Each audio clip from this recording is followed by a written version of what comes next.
ಆತ್ಮೀಯ ವಿದ್ಯಾರ್ಥಿಗಳೇ, ಕಳೆದ ಕ್ಲಾಸಿನಲ್ಲಿ ನಾವು ಇತಿಹಾಸ ಅಂದ್ರೇನು, ಇತಿಹಾಸದ ಅರ್ಥ ಎಂದರೇನು, ಇತಿಹಾಸದ ವ್ಯಾಖ್ಯಾನಗಳನ್ನು ಹಾಗೆ ಇತಿಹಾಸದ ಮಹತ್ವವನ್ನು ಕುರಿತು ನಾವು ಅಧ್ಯಯನ ಮಾಡಿರ್ತಕ್ಕಂಥದ್ದು.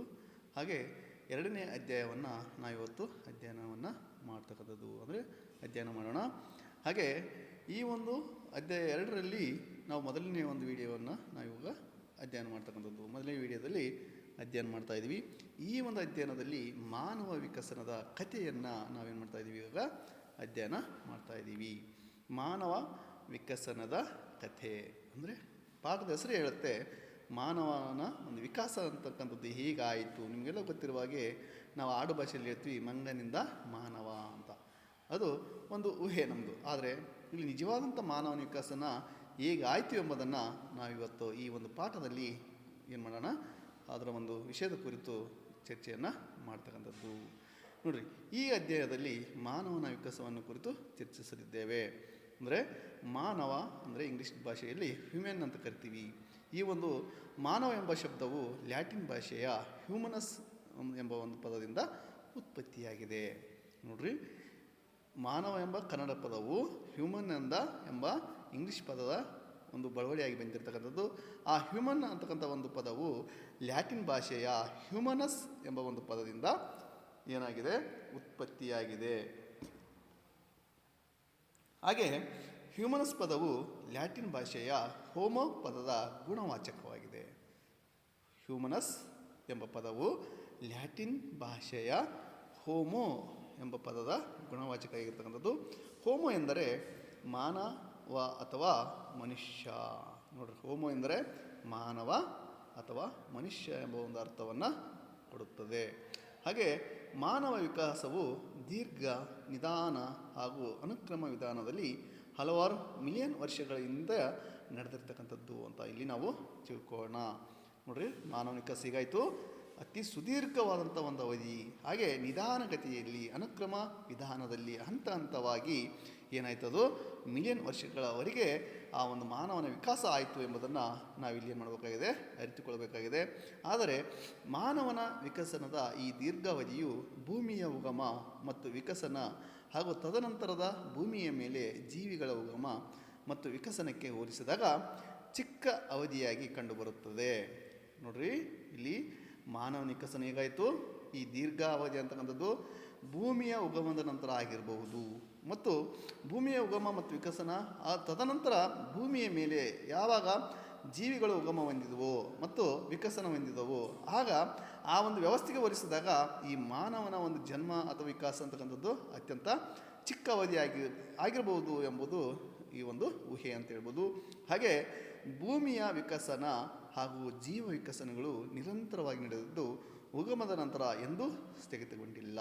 ಇದು ನಿರಂತರವಾದಂಥ ಒಂದು ವಿಕಸನ ಅಂತ ಹೇಳ್ತೀವಿ. ಭೂಮಿಯ ಮೇಲೆ ಸಾಕಷ್ಟು ಬದಲಾವಣೆಗಳಾಗಿವೆ. ಇವತ್ತು ಜೀವ ವಿಕಸನಗಳಲ್ಲಿ ಬದಲಾವಣೆ ಆಗಿವೆ.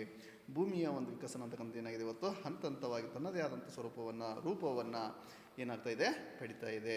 ಹೀಗೆ ಅದೊಂದು ನಿರಂತರವಾದಂಥ ಒಂದು ವ್ಯವಸ್ಥೆ ಅಂತ ಹೇಳ್ತೀವಿ. ಅದು ನಿರಂತರವಾಗಿ ನಡೀತಾ ಇದೆ, ಯಾವತ್ತೂ ಅದು ನಿಂತಿಲ್ಲ, ಸ್ಥಗಿತಗೊಂಡಿಲ್ಲ ಅಂತ ನಾವು ಹೇಳಬಹುದು. ಹೀಗೆ ಭೂಮಿಯ ಉಗಮದ ನಂತರ ಮಾನವ ವಿಕಸನ ಆಯಿತು ಎಂಬುದು ಇಲ್ಲಿ ಒಂದು ಸೂಕ್ಷ್ಮವಾದಂಥ ಅವಲೋಕನ ಅಂತ ಹೇಳ್ಬೋದು. ನೆಕ್ಸ್ಟು ಭೂಮಿಯ ಉಗಮ ಮತ್ತು ವಿಕಸನ. ನಾವು ಫಸ್ಟು ಭೂಮಿಯ ಉಗಮ ತಿಳ್ಕೊಳ್ಳೋಣ ಅಥವಾ ಅದರ ಒಂದು ವಿಕಾಸದ ಬಗ್ಗೆ ತಿಳ್ಕೊಳ್ಳೋಣ. ನಂತರ ಜೀವಿಗಳ ವಿಕಾಸ ಬರುತ್ತೆ, ಆಮೇಲೆ ಮಾನವನ ಉಗಮ ಮತ್ತು ಮಾನವನ ವಿಕಾಸದ ಬಗ್ಗೆ ತಿಳ್ಕೊಳ್ಳೋಣ. ಒಂದೊಂದಾಗಿ ನಾವಿಲ್ಲಿ ಅಧ್ಯಯನ ಮಾಡೋಣ. ನಾವು ಇವತ್ತು ಯಾವ ಒಂದು ವ್ಯವಸ್ಥೆ ಮೇಲೆ ಜೀವನ ಮಾಡ್ತಾಯಿದ್ದೀವಿ ಅಂತಂದರೆ ಭೂಮಿಯ ಮೇಲೆ ಜೀವನ ಮಾಡ್ತಾಯಿದ್ದೀವಿ, ಹೌದಾ? ಹಾಗಾಗಿ ಭೂಮಿಯ ಉಗಮ ಯಾವಾಗ ಆಯಿತು ಅಥವಾ ಭೂಮಿ ಯಾವೆಲ್ಲ ಮಾರ್ಪಾಡುಗಳನ್ನು ಕಂಡುಕೊಂಡಿತ್ತು, ನಂತರ ಆ ಭೂಮಿಯ ಮೇಲೆ ಜೀವಿಗಳು ಹೇಗೆ ಜೀವಿಸಲ್ಪಟ್ಟು ಯಾತಕ್ಕಾಗಿ ಇಲ್ಲಿ ಜೀವಿಗಳು ವಾಸ ಮಾಡ್ತಾಯಿದ್ವು ಎಂಬುದನ್ನು ಹಂತ ಹಂತವಾಗಿ ನಾವೇನು ಮಾಡೋಣ, ತಿಳ್ಕೊಳ್ತಾ ಅಧ್ಯಯನ ಮಾಡ್ತಾ ಮುಂದುವರಿಯೋಣ. ನೋಡಿರಿ, ಫಸ್ಟ್ ಒನ್ ಭೂಮಿಯ ಉಗಮ ಮತ್ತು ವಿಕಸನ. ಭೂಮಿಯ ಉಗಮದ ಕುರಿತು ಹಲವಾರು ಸಿದ್ಧಾಂತಗಳಿವೆ, ಆದರೆ ಭೂಮಿಯ ಉಗಮವನ್ನು ನಿರ್ಣಾಯಕವಾಗಿ ತಿಳಿದುಕೊಳ್ಳಲು ಸಾಧ್ಯವಾಗಿಲ್ಲ. ನೋಡಿರಿ, ಭೂಮಿಯ ಉಗಮದ ಬಗ್ಗೆ ಸಾಕಷ್ಟು ಸಿದ್ಧಾಂತಗಳು ಬಂದಿವೆ. ಸೂರ್ಯ ಸಿದ್ಧಾಂತ ಅಂತಕ್ಕಂಥದ್ದು, ಆಮೇಲೆ ಭೂಮಿಯ ಬಗ್ಗೆ ಸಾಕಷ್ಟು ವಿಚಾರಧಾರೆಗಳು ನಮಗೇನಾಗಿವೆ, ಗೊತ್ತಾಗಿರ್ತಕ್ಕಂಥದ್ದು ಅಂತ. ಹಾಗೆ ಭೂಮಿಯ ಉಗಮನವನ್ನು ಇದೇ ಒಂದು ವ್ಯವಸ್ಥೆಯಲ್ಲಿ ಆಯಿತು ಅಂತ ಪರ್ಟಿಕ್ಯುಲರ್ ಆಗಿ ಹೇಳೋದಕ್ಕೆ ಸಾಧ್ಯನಿಲ್ಲ ಅಂತ ಇಲ್ಲಿ ಹೇಳಬಹುದು. ಈ ಸಿದ್ಧಾಂತಗಳು ಭೂಮಿ ಉಗಮದ ರಹಸ್ಯ ಭೇದಿಸುವ ಪ್ರಯತ್ನಗಳು ಮಾತ್ರವೇ ಆಗಿವೆ ಹೊರತು ಪರ್ಟಿಕ್ಯುಲರ್ ಆಗಿ ಆ ಉಗಮದ ರಹಸ್ಯವನ್ನು ಭೇದಿಸುವಲ್ಲಿ ವಿಫಲರಾಗಿರ್ತಕ್ಕಂಥದ್ದು. ಹಾಗೆ ಈ ಸಿದ್ಧಾಂತಗಳಲ್ಲಿ ಕೆಲವು ತತ್ವಶಾಸ್ತ್ರ ಇಲ್ಲವೇ ಧಾರ್ಮಿಕ ಸಿದ್ಧಾಂತಗಳಿದ್ದರೆ ಉಳಿದವು ವೈಜ್ಞಾನಿಕ ಸಿದ್ಧಾಂತಗಳಾಗಿವೆ. ಅಂದರೆ ವೈಜ್ಞಾನಿಕವಾಗಿ ಅವುಗಳನ್ನು ಏನು ಮಾಡಲಾಯಿತು, ಒಳಪಡಿಸಲಾಯಿತು ಅಂತ ಹೇಳ್ತೀವಿ. ಹಾಗೆ ವೈಜ್ಞಾನಿಕ ಸಿದ್ಧಾಂತಗಳಲ್ಲಿ ಸ್ಥಿರ ಭೂಮಿ ಸಿದ್ಧಾಂತ ಮತ್ತು ಮಿಡಿತ ಸಿದ್ಧಾಂತ, ಮಹಾಸ್ಫೋಟ ಸಿದ್ಧಾಂತ ಎಂಬ ಒಂದು ವಿಧಗಳಿವೆ. ಅವುಗಳಲ್ಲಿ ಮಹಾಸ್ಫೋಟ ಸಿದ್ಧಾಂತವು ಜನಪ್ರಿಯವಾಗಿದ್ದು ಬಹುತೇಕರು ಅದನ್ನು ಒಪ್ಪಿರುವುದಾಗಿ ತಿಳಿಸಿದ್ದಾರೆ. ಹೀಗೆ ಸ್ಥಿರಭೂಮಿ ಸಿದ್ಧಾಂತದ ಪ್ರಕಾರ ಆಕಾಶಗಂಗೆಗಳು ನಿರಂತರವಾಗಿ ರೂಪುಗೊಳ್ಳುತ್ತಾ ಖಾಲಿ ಸ್ಥಳಗಳನ್ನು ಆವರಿಸುತ್ತವೆ. ನೋಡ್ರಿ, ಈ ಒಂದು ಸಾಮಾನ್ಯವಾಗಿ ವೈಜ್ಞಾನಿಕ ಸಿದ್ಧಾಂತಗಳಲ್ಲಿ ಬರ್ತಕ್ಕಂಥದ್ದು ಮೊದಲನೆಯ ಒಂದು ಘಟ್ಟ ಯಾವುದಂತಂದರೆ ಸ್ಥಿರ ಭೂಮಿ ಸಿದ್ಧಾಂತ, ದ ಸ್ಟಡಿ ಸ್ಟೇಟ್ಸ್ ಥಿಯರಿ ಅಂತ ಕೇಳ್ತೀವಿ. ಈ ಒಂದು ಸ್ಥಿರ ಭೂಮಿ ಸಿದ್ಧಾಂತದ ಪ್ರಕಾರ ಆಕಾಶಗಂಗೆಗಳು, ನಿಮಗೆಲ್ಲ ಗೊತ್ತಿದೆ ಆಕಾಶಕಾಯಗಳು ಅಂತ ಹೇಳ್ತೀವಿ ನಾವು, ನಿರಂತರವಾಗಿ ಅವು ಏನಂತ ಇದ್ದಾವೆ, ರೂಪುಗೊಳ್ಳುತ್ತಾ ಖಾಲಿ ಸ್ಥಳಗಳನ್ನು ಆವರಿಸುತ್ತಿರುತ್ತವೆ. ಹಾಗೆ ಮಿಡಿತ ಸಿದ್ಧಾಂತದ ಪ್ರಕಾರ ಜಗತ್ತು ನಿರಂತರವಾಗಿ ಹಿಗ್ಗುವ ಮತ್ತು ಕುಗ್ಗುವ ಕ್ರಿಯೆಯಲ್ಲಿರುತ್ತದೆ. ಇದನ್ನು ನಾವೇನು ಕರಿತೀವಿ, ಮಿಡಿತದಂತಿರುತ್ತದೆ. ಮಿಡಿತ ಸಿದ್ಧಾಂತ ಅಂತ ಕರಿತೀವಿ ನಾವು. ಮಿಡಿತ ಅಂದ್ರೇನು, ಹೃದಯ ನಾವು ಹೇಳ್ತೀವಿ ಲಬ್ ಡಬ್ ಅದು ಹೇಳ್ಕೊಂತಿರ್ತದಲ್ಲ, ಅಂದರೆ ಕಡಿಮೆ ಹೆಚ್ಚು ಹಿಗ್ಗೋದು ಕುಗ್ಗೋದು ಮಾಡ್ತಿರುತ್ತಲ್ಲ, ಆ ಒಂದು ಮಿಡಿತ ಸಿದ್ಧಾಂತದ ಪ್ರಕಾರ ಜಗತ್ತು ನಿರಂತರವಾಗಿ ಹಿಗ್ಗುವ ಕುಗ್ಗುವ ಕ್ರಿಯೆಯಲ್ಲಿರುತ್ತದೆ ಅಂತ ಹೇಳಲಾಗುತ್ತೆ. ಇದು ಮಿಡಿತದಂತಿರುತ್ತದೆ, ಹೃದಯ ಮಿಡಿತದಂತಿರುತ್ತದೆ ಅಂತ ಹೇಳ್ತಾರೆ. ಹಾಗೆ ಮಹಾಸ್ಫೋಟ ಸಿದ್ಧಾಂತದ ಪ್ರಕಾರ ನೋಡ್ರಿ, ಮಹಾಸ್ಫೋಟದ ಸಿದ್ಧಾಂತ ಏನು ಹೇಳುತ್ತೆ, ಭೌತ ವಸ್ತುಗಳು ಮೊದಲು ಬೆಂಕಿ ಉಂಡೆಯ ರೂಪದಲ್ಲಿ ಒಂದೇ ಸ್ಥಳದಲ್ಲಿತ್ತು. ಈ ಒಂದು ಭೂಮಿ ಅಂತಕ್ಕಂಥ ಏನಾಯಿತು, ಭೌತ ವಸ್ತುಗಳ ರೂಪದಲ್ಲಿ ಬೆಂಕಿ ಉಂಡೆಯ ಆಕಾರದಲ್ಲಿ ಏನಾಯ್ತದು ರೂಪಾಂತರ ಹೊಂದಿತ್ತು, ಅದು ಒಂದೇ ಸ್ಥಳದಲ್ಲಿತ್ತು. ನಂತರ ಒಂದು ಮಹಾಸ್ಫೋಟದಿಂದ ಅದು ಎಲ್ಲ ದಿಕ್ಕುಗಳಲ್ಲಿ ಚದುರು ಅನೇಕ ಆಕಾಶಗಂಗೆಗಳನ್ನು ಸೃಷ್ಟಿಸಿತು. ನಾವಿವತ್ತು ಸಾಮಾನ್ಯವಾಗಿ ನಾವು ಭೂಮಿಯ ಅಂತಕ್ಕಂಥದ್ದು ಸೂರ್ಯನ ಉಪಗ್ರಹ ಅಂತ ಹೇಳ್ತೀವಿ ಸಾಮಾನ್ಯವಾಗಿ. ಅಂದರೆ ಸೂರ್ಯನ ಸುತ್ತ ಇವತ್ತು ನಾವೇನು ಮಾಡ್ತಾಯಿದ್ವಿ, ಸುತ್ತಾ ಇದ್ದೀವಿ. ಅಂದರೆ ಒಟ್ಟು ಸಾಮಾನ್ಯವಾಗಿ ಈ ಒಂದು ಗ್ರಹಗಳಲ್ಲಿ ಸೂರ್ಯ ಸಿದ್ಧಾಂತದ ಪ್ರಕಾರ ಏನು ಹೇಳುತ್ತೆ, ಸೂರ್ಯನ ಒಂದು ಅಸ್ತಿತ್ವದಿಂದಲೇ ಎಲ್ಲ ಗ್ರಹಗಳು ಏನಾಗಿವೆ, ಹುಟ್ಟಿಕೊಂಡಿವೆ ಅಂತ ಹೇಳ್ತಾರೆ. ಅದೇ ಮಹಾಸ್ಫೋಟ ಸಿದ್ಧಾಂತ ಹೇಳುತ್ತೆ. ಏನಂತ ಹೇಳುತ್ತೆ, ಭೌತ ವಸ್ತುಗಳು ಮೊದಲು ಬೆಂಕಿ ಉಂಡೆಯ ರೂಪದಲ್ಲಿ ಒಂದೇ ಸ್ಥಳದಲ್ಲಿತ್ತು, ಒಂದು ಮಹಾಸ್ಫೋಟ ಆಯಿತು ಅಲ್ಲಿ. ಆ ಮಹಾಸ್ಫೋಟದಿಂದಾಗಿ ಅದು ಎಲ್ಲ ದಿಕ್ಕುಗಳಲ್ಲಿ ಚದುರಿ ಅನೇಕ ಆಕಾಶಗಂಗೆಗಳನ್ನು ಸೃಷ್ಟಿಸಿತು. ವಿವಿಧ ಆಕಾಶ ಕಾಯಗಳನ್ನು ಭೂಮಿಯಂತೆ ವಿವಿಧ ಒಂದು ಆಕಾಶ ಕಾಯಗಳನ್ನು ಏನು ಮಾಡಿತದು ಸೃಷ್ಟಿಸಿತು ಅಂತ ಹೇಳ್ತಾರೆ. ಆಕಾಶಗಂಗೆಗಳನ್ನು ಸೃಷ್ಟಿಸುತ್ತೆ ಹೇಳ್ತಾರೆ. ಹಾಗೆ ಭೂಮಿ ಆಕಾಶಗಂಗೆಯಲ್ಲಿ ಒಂದು ಸಣ್ಣ ವಸ್ತು ಅಂತ ಹೇಳ್ತಾರೆ, ಮಿಲ್ಕಿವೆ ಅಂತ ಕರಿತೀವಿ ಇದನ್ನು. ಆಕಾಶಗಂಗೆ ಅಂದರೆ ಮಿಲ್ಕಿವೆ ಅಂತ ಹೇಳ್ತೀವಿ. ಆ ಒಂದು ಆಕಾಶಗಂಗೆಯಲ್ಲಿ ಭೂಮಿಯು ಸಹ ಒಂದು ಸಣ್ಣ ವಸ್ತುವಾಗಿ ಇಲ್ಲಿ ಏನಾಗಿದೆ, ಪರಿಣಮಿಸಿದೆ. ಭೂಮಿಯಂತೆ ಹಲವಾರು ಆಕಾಶಕಾಯಗಳು ಏನಿದ್ದಾವೆ ಆ ಒಂದು ಮಹಾಸ್ಫೋಟದಿಂದ ಹೊರಬಂದಿರತಕ್ಕಂಥದ್ದು. ಹೀಗೆ ಸಾಕಷ್ಟು ಭೂಮಿಯಂಥ ಗ್ರಹಗಳು ಇವತ್ತು ನಮ್ಮ ಒಂದು ಸುತ್ತಮುತ್ತಲ ಒಂದು ವ್ಯವಸ್ಥೆಯಲ್ಲಿ ಇರಬಹುದು ಅಂತ ತಜ್ಞರ ಒಂದು ಅಭಿಪ್ರಾಯ. ಹೀಗೆ ಸೂರ್ಯ ಸಿದ್ಧಾಂತವನ್ನು ಅಥವಾ ಈ ಒಂದು ಮಹಾಸ್ಫೋಟ ಸಿದ್ಧಾಂತವನ್ನು ಎಲ್ಲ ಜನರು ಏನು ಮಾಡಿದ್ದಾರೆ, ಒಪ್ಪಿಕೊಂಡಿರ್ತಕ್ಕಂಥದ್ದು. ನೆಕ್ಸ್ಟು ಭೂಮಿಯು ಸೌರವ್ಯೂಹದಲ್ಲಿನ ಒಂದು ಗ್ರಹವಾಗಿದೆ. ನೋಡ್ರಿ, ಭೂಮಿ ಸಹ ಸೌರವ್ಯೂಹದಲ್ಲಿ ಒಂದು ಗ್ರಹವಾಗಿದೆ. ಒಟ್ಟು ಇಲ್ಲಿ ಸಾಮಾನ್ಯವಾಗಿ ಭೂಮಿ ಒಂದು ನೀಲಿ ಗ್ರಹ ಅಂತ ಕರಿತೀವಿ ಸಾಮಾನ್ಯವಾಗಿ ಯಾವುದನ್ನು, ಭೂಮಿಯನ್ನು. ಈ ಭೂಮಿಯು ವ್ಯೂಹದಲ್ಲಿನ ಒಂದು ಗ್ರಹವಾಗಿದೆ.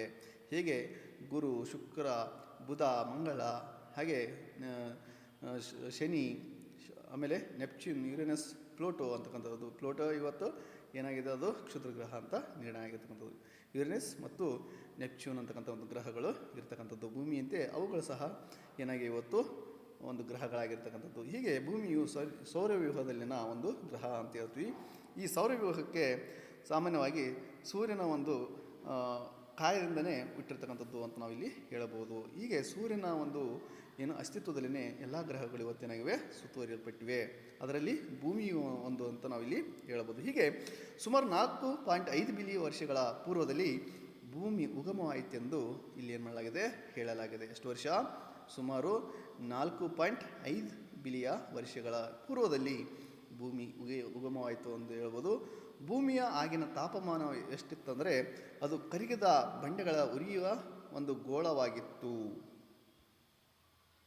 ಅದು ಕರಗಿದ ಬಂಡೆಗಳ ಉರಿಯುವ ಗೋಳವಾಗಿತ್ತು ಅಂತ ನಾವಿಲ್ಲಿ ಹೇಳಬಹುದು.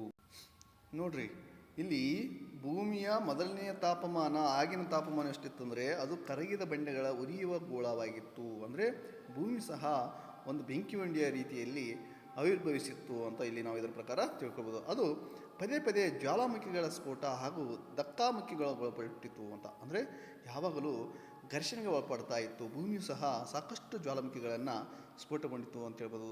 ಹಾಗೆ ವಿಕಸನದ ಆರಂಭಿಕ ಅವಧಿಯಲ್ಲಿ ಅನೇಕ ಧೂಮಕೇತುಗಳು ಹಾಗೂ ಹೋಲಿಕೆಗಳು ಭೂಮಿಯನ್ನು ಅಪ್ಪಳಿಸ್ತಾ ಇದ್ದವು ಅಂತ ಹೇಳ್ತಾರೆ. ಹಾಗೆ ಅಂತಹ ಒಂದು ಬೃಹತ್ ಅಪ್ಪಳಿಸುವಿಕೆಯಿಂದ ಭೂಮಿಯ ವಾಲುವಿಕೆ ಹಾಗೂ ಚಂದ್ರನ ಉಗಮವಾಯಿತು ಅಂತ ಇಲ್ಲಿ ತಜ್ಞರ ಒಂದು ಅಭಿಪ್ರಾಯ.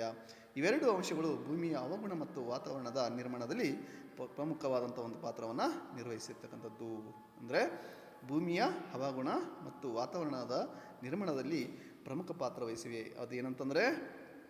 ಅದೇನೆಂದರೆ ಸಾಮಾನ್ಯವಾಗಿ ಧೂಮಕೇತುಗಳು ಹಾಗೂ ಹೋಲಿಕೆಗಳು ಭೂಮಿಯನ್ನು ಅಪ್ಪಳಿಸಿರುವ ಒಂದು ಕಾರಣಕ್ಕಾಗಿ ಈ ಒಂದು ಭೂಮಿಯ ವಾಲುವಿಕೆ ಹಾಗೂ ಚಂದ್ರನ ಉಗಮವಾಯಿತು. ಈ ಎರಡು ಅಂಶಗಳಿಂದ ಭೂಮಿಯ ಹವಾಮಾನ ಮತ್ತು ವಾತಾವರಣದಲ್ಲಿ ಏನಾಯಿತು, ಸ್ವಲ್ಪ ಮಟ್ಟಿಗೆ ಮಾರ್ಪಾಡಾಯಿತು ಅಂತ ಇಲ್ಲಿ ಸಾಮಾನ್ಯವಾಗಿ ನಾವು ಹೇಳಬಹುದು.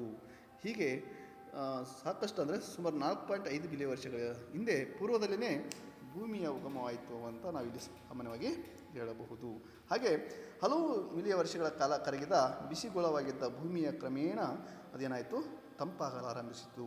ಅಂತೆಯೇ ಜ್ವಾಲಾಮುಖಿ ಸ್ಫೋಟಗಳು ಕಡಿಮೆಗೊಂಡವು. ಇದರಿಂದ ಭೂಮಿಯ ಮೇಲ್ಪದರವು ಗಟ್ಟಿಶಿಲೆಯಾಗಿ ಮಾರ್ಪಟ್ಟಿತ್ತು ಅಂತ ನಾವಿಲ್ಲಿ ಹೇಳಬಹುದು. ಹಾಗೆ ಇದನ್ನು ಭೂಮಿಯ ಕ್ರಸ್ಟ್ ಎಂದು ಕರೆಯಲಾಗುತ್ತದೆ. ಅಂದರೆ ಭೂಮಿಯ ಮೇಲ್ಪದರ ಯಾವಾಗ ತಣ್ಣಗಾಗಿ ಗಟ್ಟಿಶಿಲೆಯಾಗಿ ಮಾರ್ಪಟ್ಟಿತೋ ಅದನ್ನು ಭೂಮಿಯ ಕ್ರಸ್ಟ್ ಎಂದು ಕರೆಯಲಾಯಿತು. ತಂಪಾಗುವಿಕೆಯ ಪ್ರಕ್ರಿಯೆ ಮುಂದುವರೆದು ಭೂಮಿಯ ಮೇಲ್ಪದರವು ಕುಗ್ಗಲಾರಂಭಿಸಿ ಬೆಟ್ಟಗಳು ಹಾಗೂ ಕಣಿವೆಗಳು ಸೃಷ್ಟಿಯಾದವು. ಇವತ್ತೇನು ನೋಡ್ತೀವಲ್ಲ, ಬೆಟ್ಟ ಗುಡ್ಡಗಳು ಅವು ಜ್ವಾಲಾಮುಖಿಯ ಸ್ಫೋಟದಿಂದಾಗಿರ್ತಕ್ಕಂಥದ್ದು. ನಂತರ ಅವು ತಣ್ಣಗಾಗುತ್ತಾ ಕುಗ್ಗಲಾರಂಭಿಸಿದವು. ನಂತರ ಅವೇನಾದವು ಬೆಟ್ಟ ಗುಡ್ಡಗಳಾಗಿ ಕಣಿವೆಗಳಾಗಿ ಏನಾದವು ಸೃಷ್ಟಿಯಾದವು ಅಂತ ನಾವಿಲ್ಲಿ ಹೇಳ್ಬೋದು. ಹಾಗೆ ಒಂದು ಸೇಬಿನ ಹಣ್ಣನ್ನು ಹಲವು ದಿನಗಳ ಕಾಲ ಒಣಗಲು ಬಿಟ್ಟಾಗ ಅದರ ಮೇಲ್ಮೈಯಲ್ಲಿ ಉಂಟಾಗುವ ಮಡಿಕೆಗಳನ್ನು ಈ ಪ್ರಕ್ರಿಯೆಗೆ ಹೋಲಿಸಿ ಅರ್ಥ ಮಾಡಿಕೊಳ್ಳಬಹುದಾಗಿದೆ. ನೋಡಿ, ಒಂದು ಸೇಬು ಹಣ್ಣನ್ನು ಮನೆಯಲ್ಲಿಡ್ರಿ, ಅದು ಒಣಗಲು ಸಂಪೂರ್ಣ ಬಿಡ್ರಿ, ಅದರ ಮೇಲ್ಮೈ ಹೇಗಾಗುತ್ತೆ ಹಾಗೆ ಭೂಮಿ ತನ್ನ ಒಂದು ಸ್ವರೂಪವನ್ನು ಪಡೆದುಕೊಂಡಿತು ಅಂತ ಇಲ್ಲಿ ಈ ಒಂದು ತಜ್ಞರ ಅಭಿಪ್ರಾಯ. ಹಾಗೆ ಜ್ವಾಲಾಮುಖಿಗಳಿಂದ ಬಿಡುಗಡೆಯಾದ ಅನಿಲಗಳು ಭೂಮಿಯ ಆರಂಭಿಕ ವಾತಾವರಣವನ್ನು ಸೃಷ್ಟಿ ಮಾಡಿತು. ಹಾಗೆ ಭೂಮಿಯ ಮೇಲ್ಮೈ ಅತಿ ಹೆಚ್ಚು ಉಷ್ಣಾಂಶವನ್ನು ಹೊಂದಿದ್ದು ನೀರು ಆವಿಯ ರೂಪದಲ್ಲಿತ್ತು ಅಂತ ಹೇಳ್ಬೋದು. ಹಾಗೆ ಭೂಮಿಯು ಮತ್ತಷ್ಟು ತಂಪಾಗಲಾರಂಭಿಸಿದಂತೆ ಆವಿಯು ಮೋಡಗಳಾಗಿ ನಂತರ ಧಾರಾಕಾರವಾಗಿ ಮಳೆ ಸುರಿಯಲಾರಂಭಿಸಿತು.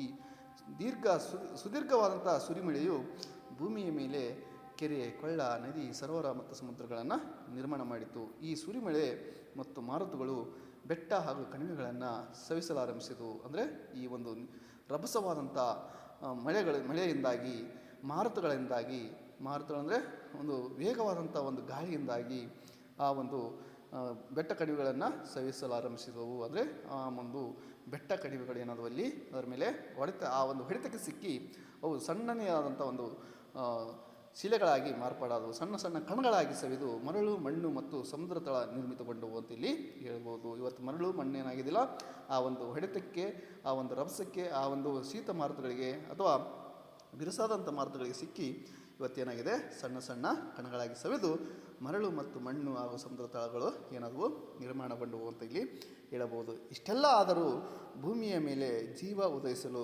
ಪೂರಕ ವಾತಾವರಣ ಇನ್ನೂ ಸಿದ್ಧಗೊಂಡಿರಲಿಲ್ಲ.